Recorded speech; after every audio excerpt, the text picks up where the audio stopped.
Frères et sœurs et amis bien-aimés dans le Seigneur, que la paix et la grâce de Dieu soient avec vous tous. Bienvenue à notre cri du vendredi, l'espace d'intercession, de moments de prière et de méditation de la parole de Dieu. J'espère que vous avez passé d'agréables semaines et surtout une agréable journée et nous sommes très heureux de vous avoir autour du trône spirituel de Dieu afin de pouvoir méditer sur sa parole et surtout parler avec lui en cet instant car il est prêt à nous écouter. Avant même de pousser nos cris du vendredi par devant le trône de Dieu, je vous invite tout d'abord à ouvrir votre Bible au livre de Genèse, le chapitre 33, et nous allons lire ensemble le verset 4. Mais Ésaü courut à la rencontre de Jacob et se jeta à son cou, le baisa et ils pleurèrent. Frères et sœurs et amis bien-aimés dans le Seigneur, l'histoire de Jacob a toujours été marquée par des conflits familiaux. La Bible dit qu'il a trompé son père et a volé la bénédiction qui aurait dû être donnée à son frère. À cause de cela, il a été menacé de mort par Ésaü et a passé plusieurs années à fuir, craignant de le rencontrer. Mais au chapitre 33 du livre de Genèse, le récit de leur rencontre est donné après que Jacob ait rencontré Dieu dans le val de Jabbok et que sa vie a été transformée, son nom passant de Jacob, le trompeur, à Israël, prince de Dieu. Frères et sœurs, souvent, comme Jacob, nous passons toute notre vie à fuir nos problèmes et nos responsabilités.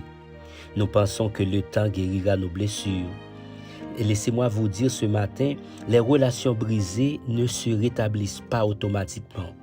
Même si le temps atténue les choses, mais il est nécessaire d'affronter et de résoudre nos problèmes, surtout ceux impliquant des membres de notre famille.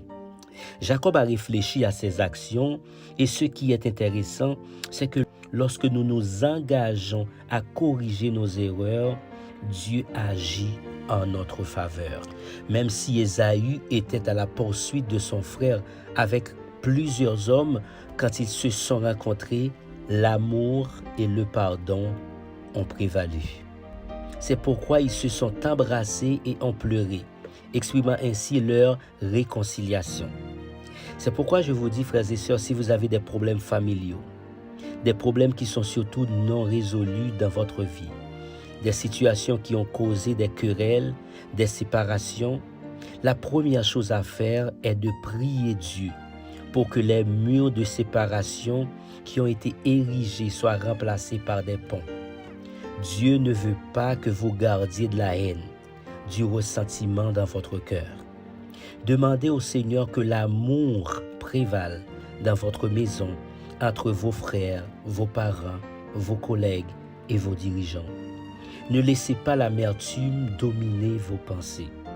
Peu importe ce qui s'est passé, rappelez-vous combien de fois Dieu vous a déjà pardonné et combien de fois vous avez commis des erreurs et avez reçu la compassion des gens.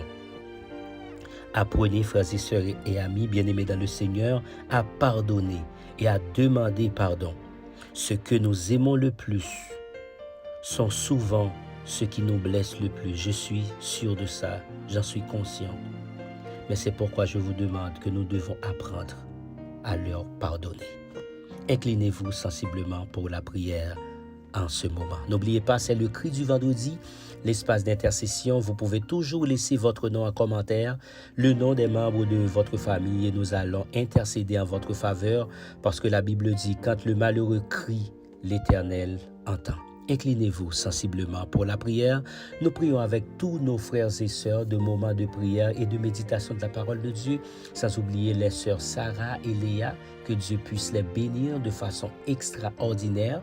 Nous voulons également prier avec la sœur Gerline, le frère Jean Gerli, la sœur Romexa, la sœur Victoria. Nous présentons également par devant le trône de Dieu la sœur Michel, le frère Jackie, le frère Michel, le frère Michelet, la sœur Christella ainsi que ses tes enfants, que Dieu puisse agir de façon merveilleuse pour cette belle famille. Nous présentons également l'Église pentecostale unie de Montréal, dont le pasteur Wilton est en train de diriger. Nous voulons présenter également la famille pastorale par devant Dieu, que Dieu puisse agir comme il a toujours fait pour cette famille.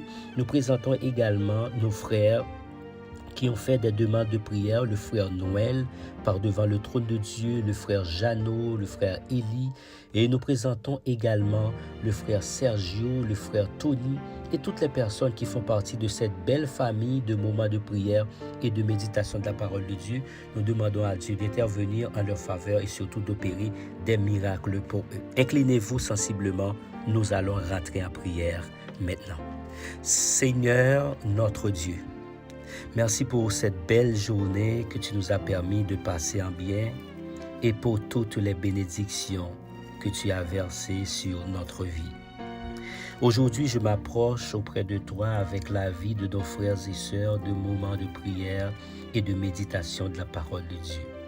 Surtout avec un cœur humble et reconnaissant pour les enseignements que tu nous as donnés à travers l'histoire de Jacob et Ésaü.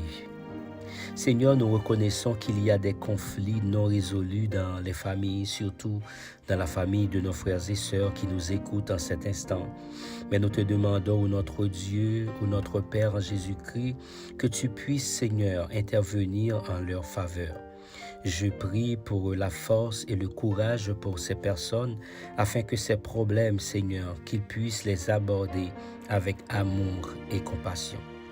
Aide-leur, Seigneur, à suivre l'exemple de Jacob en réfléchissant, Seigneur, à leurs actions passées et surtout en cherchant à corriger leurs erreurs.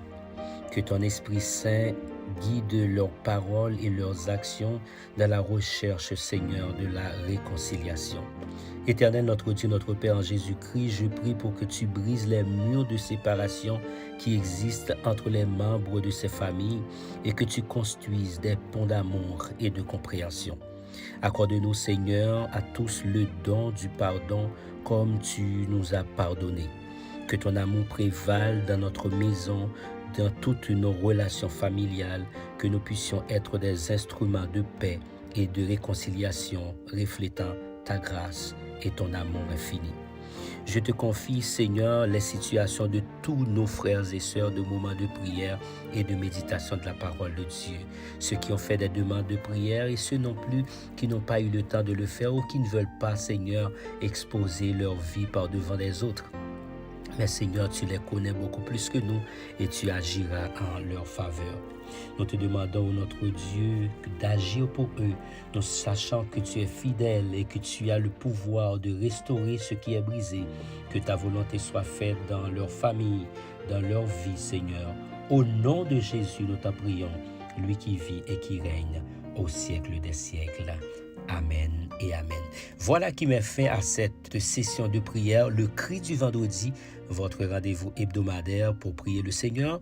Nous vous remettons entre les mains puissantes de Dieu et nous vous souhaitons de passer d'agréables moments en compagnie de notre Dieu, de notre Seigneur, car il est toujours avec nous. Il a dit, voici, je suis avec vous tous les jours jusqu'à la fin du monde. Allez à l'église, allez remercier Dieu et à coup sûr, je vous reviens lundi, si Dieu le veut bien, pour une nouvelle semaine de moments de prière et de méditation de la parole de Dieu. Que le Seigneur vous bénisse. Partagez ce message avec tous vos contacts car il peut changer la vie de beaucoup de personnes.